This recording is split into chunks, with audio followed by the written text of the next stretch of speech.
Turkish President Recep Tayyip Erdogan has just announced that the only reason Turkish military forces have entered northern Syria is to end the rule of the tyrant al-Assad. By publicly proclaiming that Turkey intends to use military force to overthrow the regime of Syrian President Bashar al-Assad, Erdogan has essentially declared war on the Syrian government.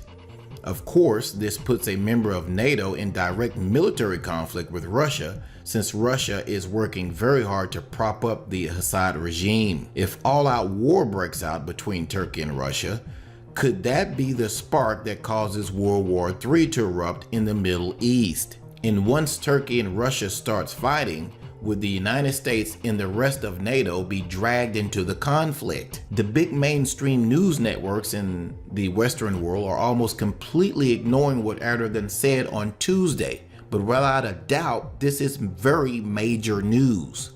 Now, the following comes from a Turkish news source. The Turkish military launched its operations in Syria to end the rule of Syrian President Bashar al-Assad, President Recep Tayyip Erdogan said on November 29th. In my estimate, nearly 1 million people have died in Syria. These deaths are still counting without exception for children, women, and men. Where is the United Nations? What is it doing? Is it in Iraq? No. We preached patience but could not endure in the end and had to enter Syria together with the Free Syrian Army, or the FSA. Turkish military forces have initially invaded northern Syria on August 24th of 2016, and at the same time we were all told that the purpose of the invasion was to fight ISIS.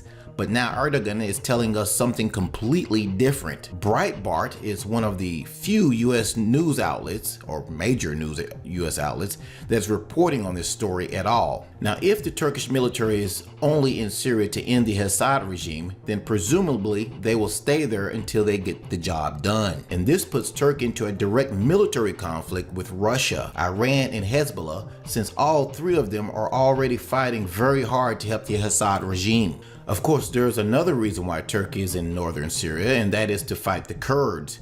In fact, the Kurds in Turkey are both rushing to capture a little city northeast of Aleppo called Al-Bab, which is currently controlled by the Islamic State. But most people in the Western world don't know that Turkish soldiers are already dying in Syria. Here in the United States, tens of millions of Americans are hailing a new era of peace and prosperity now that Donald Trump has won the election.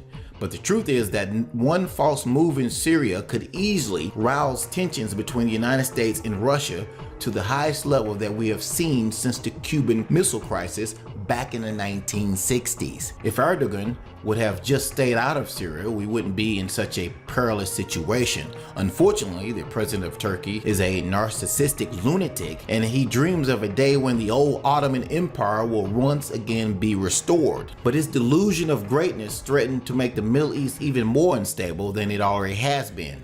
In addition to his remarks that we mentioned earlier on Tuesday, Erdogan also called on all Muslims globally to embrace the Palestinian cause and protect Jerusalem. Most people in the Western world pay very little attention to Erdogan, but the truth is that he is a madman that is often referred to as Turkey's version of Adolf Hitler. He is extremely ambitious, extremely narcissistic, and he is a warmonger. That is a very dangerous combination, and I believe that it is only a matter of time before he starts a major war in the Middle East. Now, this is a very serious situation over there. Somebody needs to get this guy under control. But unfortunately, the Obama administration has been very hesitant to confront Erdogan about his outrageous behavior. When Erdogan openly stated that the Turkish military is in Syria to overthrow the Assad regime back on Tuesday, that was like lighting a match in a room that has already been doused with propane or gasoline. He needs to immediately retract those comments because his unique brand of lunacy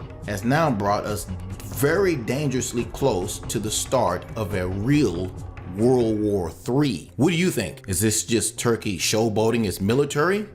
Or could this situation over in Syria actually and factually lead us to World War III? Post your comments below this video. Thanks for watching.